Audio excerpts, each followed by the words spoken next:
Happy Mother's Day, everybody. I just got back from brunch with my son, so I wanted to hop on here and do a video. And I left off when I lost my marbles on my personal statement, but it was a good thing. And then my computer broke, and so here we are. So this video is going to be about how no one thinks that they can file a PTSD claim for MST if it's been 20 years, 30 years, a year ago, a day ago, and you never reported it. But that's absolutely not correct information. And I just want you guys to, there's hope. And I hope this video goes as I have it in my head, but I'm trying not to squirrel too much, but you know me, I'm probably going to. But the biggest thing is that if you guys don't know if you have the confidence right now to do it, to please go to 1-800-827-1000, press 0 to get to a human being, if they still exist anymore, and just be like, hey man, I want to do an intent to file. End of story, that's it. There's 3 ways to do intent to files. There's that way. You can go to va.gov and you can do an intent to file. And the third way is if you are on va.gov and you are typing out your application and you're just like, fuck, I don't want to do this anymore, and you just stop. That is a bookmarker and a save the date for an intent to file. So at least it kind of just gives you a year to, to get your shit together and to get the confidence to do this. So that's wicked important. And then if you are watching this and you did go to SAPR, you did go to a police, and you have a report of some sort, then I know this at the rate of me sounding like a bitch, like you're golden, like you really don't have to worry as much about filing your claim as the ones that never got a chance to report it. So all you guys would do is just do your 526, or if you were previously denied for PTSD, but you never mentioned MST, but you did know that you went to SAPR, then you would just write that on your application. But I'll do the last video on that. So in this video, I'm going to kind of go over, like, what do you do? Where do you start? It took me a long time. Mine happened in 2005, and I didn't get the courage to really file until 2017. And then I've spoken to a lot of you guys. There's hundreds of you out there who have reached out. Men, women, officers, enlisted people. It happens to everybody. And it's embarrassing as fuck, and you don't want to tell anybody. You don't even want to believe it yourself. So why the fuck are you gonna tell people? And especially when there's threats and stuff that happened. See, I'm already squirreling. So I just kind of want you guys to figure out how this is going to be painful, and it's going to dig up a lot of memories, and it's going to be really, really fucking hard. But I'm here. There's loads of people out here for you guys. And yeah, I hope that I can explain this the way that it's in my head, but I just wanted to hop on here and just tell you guys that you're not alone. And I only shared my story because I know that it's so fucking hard, living with this, dealing with it every single day, every scent, every certain sort of noise, certain times if you look at someone, you're reminded, and then it just triggers all over. And I'm like, damn it, no. I'm like, I know that I'm not the only one out there. And there's people that who have kept this secret for a lot longer than I have, 20, 30 years. You guys have been reaching out, and I promise you there's hope. And I am just so proud and honored to help you guys, and just reach out. And if I can do anything, even if it's, just getting together a group of survivors, and just us talking, I'm willing to do anything, and I'm willing to do everything to help you guys. And, that's part of how I deal with my trauma, I guess, is that I just incessantly want to help people. It probably helps me not have to think about what I went through, but I would rather help people and be happy about it than just keep reliving everything that happened and how dark my life got. And all right, anyways, I'm gonna shut up and we are gonna walk through this. All right, I'll see you in a sec. All right, you guys. So remember, if you have ever previously filed for PTSD and you got denied, but you never ever mentioned MST, we are going to want to do it on a supplemental form. You can just go to va.gov and type in VA form 0995. And I'm going to go over some things really quickly that can maybe stall your claim. Holy crap. Where is this? All right, so no one ever even checks for this, so just put compensation. You're going to put all your information. You know, if your mailing address has not changed, I would literally just put same. You are not going to fill out number 2. Homeless information. If you are homeless, you're going to check that. Specific issues. I would just put PTSD. You can either put secondary to MST, or you can just put PTSD MST. What I would do, because you know me running rogue over here and I don't trust anyone, I would say, please do not touch and add MST special issue. That basically tells the person, and I'm trying to start over a new leaf and not call these people idiots, because hey, like, a veteran's got to take 50% of how they do their claim and the VA is going to take 99%. I'm just kidding. I would just put that, because that will alert the VSR who is doing your claim, like, oh crap, this is an MST claim, I can't touch it. And then it immediately goes to people who have to have special certifications to touch it. But let's just pretend you don't do that. I would just put, you know, your previously denied claim is going to be PTSD, and you can just put MST, whatever. And you don't even really have to put that if you don't remember it. So go down here. And they're going to be like, hey, we have to have new and relevant evidence. So up here, I would just put, like, let's just pretend that you before were denied for PTSD. So now if you put new evidence, I can't even spell, evidence MST related. That's your new evidence. And if you do, okay, so this is my 2 cents on this. This goes for if you've never, ever filed. So what I have just said is going to go for the people who've never filed as well. So if you have private healthcare records, you guys can just go and get them. This is why it's so important to do that intent to file, because I cannot tell you,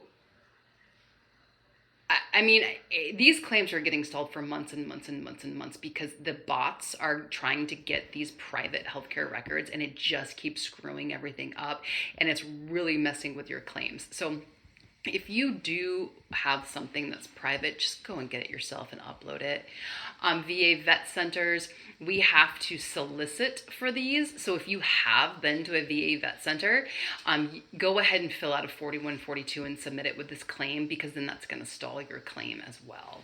So community care is obviously going to be within the VA, and they do not have to solicit for community care. They should know that, but most of them don't. VA medical centers, the same thing. I am seeing a lot of people, not you guys, but employees, who are sending you guys HIPAA forms to go for the friggin' VA, when all they have to do is go into their program and get it themselves. And again, I highly suggest that you develop for your own records. All right, right here, just go ahead and click yes. This 5103 could potentially stall your claim, because then they have to send you a letter, and it's just the legal jargon that the VA is mandated to send you if your claim, if you haven't had one on file for a year. So just always just check that. And then this is an option for, what is this? Option for Veteran Benefit Administration to notify VHA. So you can pick whichever one you want on that. And what you're going to do is, again, I just pulled this off the web, but when you guys go to va.gov, you're going to be inputting all this information into that database that on va.gov. What I'm going to do is I'm going to just pretend that we're doing this together. So you're going to go to Google and you're going to just do VA Form 526. And again, you're going to do this on va.gov. I just want to show you what you're going to see. So this 526 is for when you have never filed a claim for PTSD. You're going to get a lot of people that if you file for depression and then PTSD, sometimes you get an RFA AMA letter, which basically is like, hey, you've been previously denied. I do not agree that PTSD and then like depression is the same claim, but people will fight me to my grave on that. All right, so again, I'm trying not to squirrel. So this is your 526. This is all your legal jargon. We're just gonna bypass like all 800 pages until we get to the nitty gritty. All right, so this right here, box number 1, honestly, FDC was created so it could simplify a lot of shit and make things a lot quicker, but it doesn't even work, and people don't even follow the correct protocol for FDC. So you can either hit this or this. Honestly, it doesn't even matter. Like, just hit standard claim process. If you had all your records and you had everything ready to go and you were just wanted it immediately to get an exam and go to rating, then you would do FDC. But again, just hit this. All right, so if you have, okay, so this is where, listen up. If you've never, ever done a claim before, just go ahead and fill out all of this information.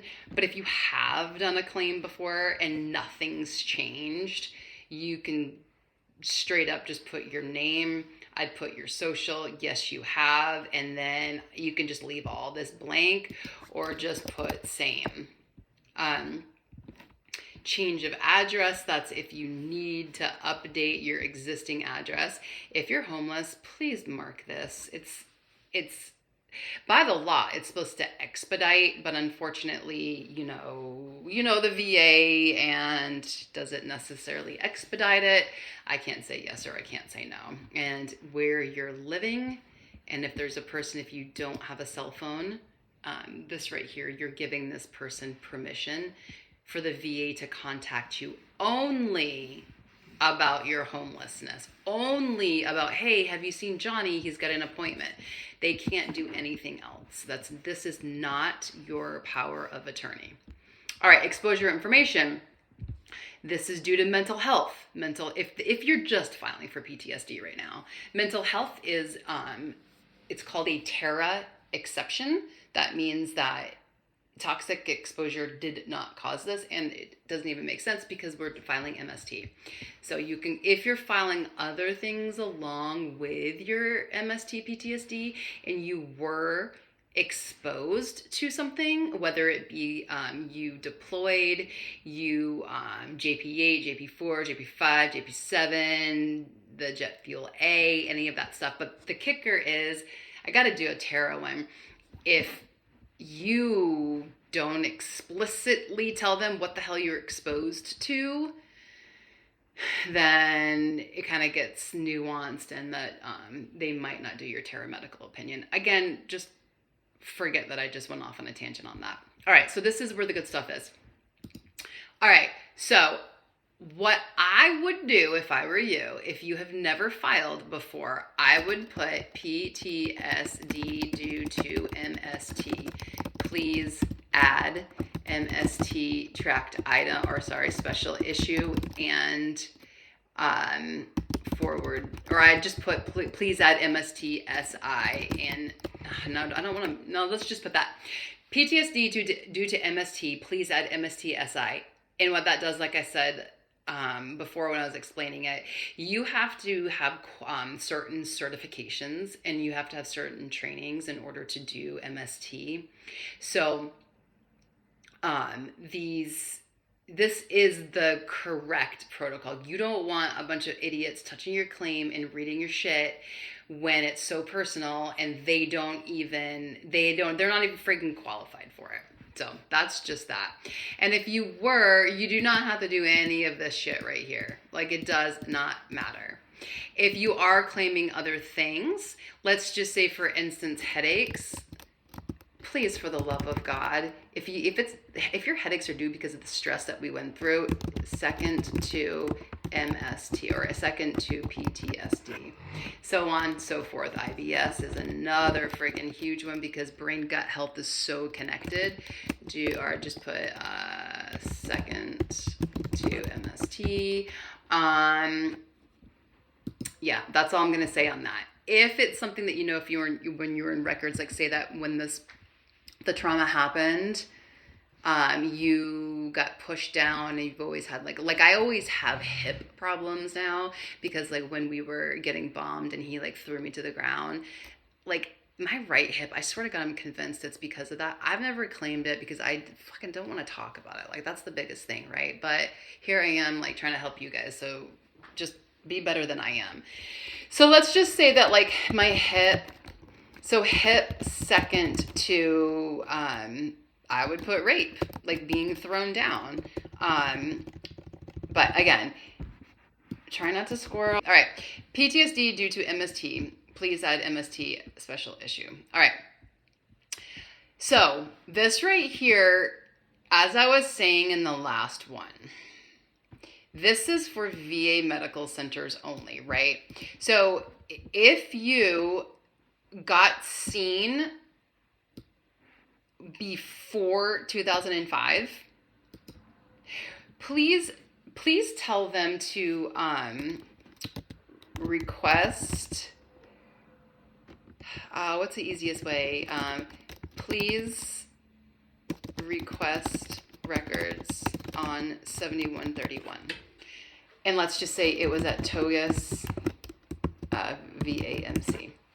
All right, so what this means is that before 2005, their records were in a different repository. Let's just say they were digital, but it just doesn't matter. They switched to a different program. And those records, a lot of them are just chilling out wherever, if they even exist anymore. And if you know that you had especially if it was mental health stuff, and you were seen at the VA before 2005, please, for the love of God, put this right here, because because a lot of VSRs allegedly don't even friggin' know to do this stuff. And like so many veterans get screwed because of this. So if you're old like I am in your 40s, 50s, and you got seen before 2005, this is super, super, super important. If you've never been seen, leave a blank. The VSRs are required to check their computer systems to see if you're in there anyways. All right, especially if you are a female and you served under a different surname, please put it here, because unfortunately a lot of people allegedly are not smart enough to ask the question to see if you were enlisted when you had a different name. Of course, this is self-explanatory. If you are NOAA or USPHS, your records are a little bit more nuanced, so please keep on top of that. But most of you guys are probably these guys. I've yet to see a Space Force one. All right, so this is something that I don't care if you're just like watching this video because you're bored. This applies to everybody.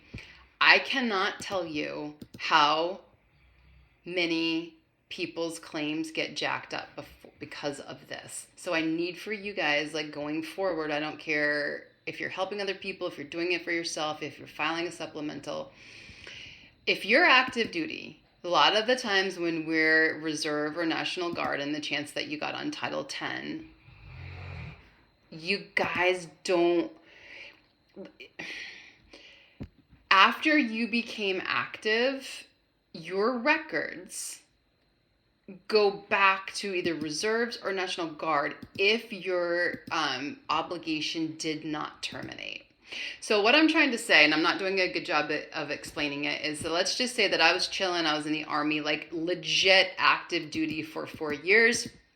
And then I got out and I was like, fuck, man, I want healthcare. So I'm just going to go into the reserves. Like 2 years later, a month later, a year later. Well, and then I got out and and then let's just say I deployed, and then my records, and then I was like, I wanted to go into the National Guard after, or let's just say you went back to the reserves. Your records sometimes they don't follow you. I'm not doing a good job of explaining this. Hold on, let me start over.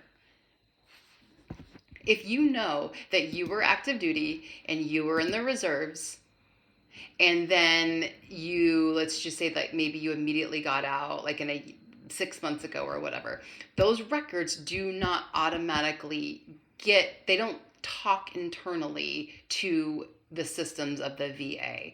So if you're active duty, and then, like I said, you got out and you went into the reserves, you deployed, 9 times out of the 10, the VA is only going to have those Army active duty records, and your reserve or your National Guard records are just chilling at the Reserve and National Guard headquarters. So if you know that you were active duty is what I'm saying, like you need to take control of this claim, and you need to say you should have Army active duty records from 2000 to 2005, as well as I was on Title 10 in the reserves on this date. And if you don't have, and if you never, and then under 32, USC, and I don't even quote me, I can't remember what the number is after, but you're going to know, like, did you deploy under Title 10? Did you deploy under Title 32 in help of like a national disaster? You're going to friggin' know when you were active duty, or you're going to know if you had a line of duty. So what I'm saying is, like, these guys right here screw people over all the time with records. So I botched that, and I'm actually not going to edit it out. I'm going to run rogue with that one. So just reach out if I completely messed with your brain. This does help for when the VA are requesting, because there is a place that we have to put, hey, where was your last place or your anticipated separation?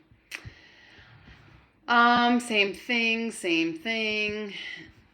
thing. And then if you're, if this happened and you're clearly not on National Guard or reserves anymore, you're going to put no. But please make a note of, if you know that you were active, they need to get those records. It's so, so important. Don't care about that. Let me see. Have you ever, no, don't care about that. This direct deposit drives me batshit crazy, because they want you to upload an EFT, but the guidance says that if you, basically they send you a letter asking for a voided check. So just upload a voided check if you have one. If you don't, then who cares? It doesn't matter. And this is the one that gets a lot of people. Just friggin' sign that. And when you're doing it on va.gov, it's going to be a digital signature. So if you do have a POA helping you fill this out, and this is your first claim, and they are the only ones that signs it, it is unfortunately not a complete application, and they will send you a letter. All right, so there's that. And then this one down here is like if you have more things that you want to claim. But right now we're just focusing on the PTSD. All right, so I'm going to try to break these up. And the next one I'm going to do is going over the personal statement. I read you my personal statement, but I want to go over in depth what the M21, which are the VA laws, like what they need in order to process it and make it as smooth as butter. All right, you guys, I will catch you on the next one. I'll try not to be really long on this one. All right, bye. Thank you again, and happy Mother's Day to everybody. And thank you for all you do for your children. Happy Mother's Day to all the single dads out there as well. All right, bye, you guys.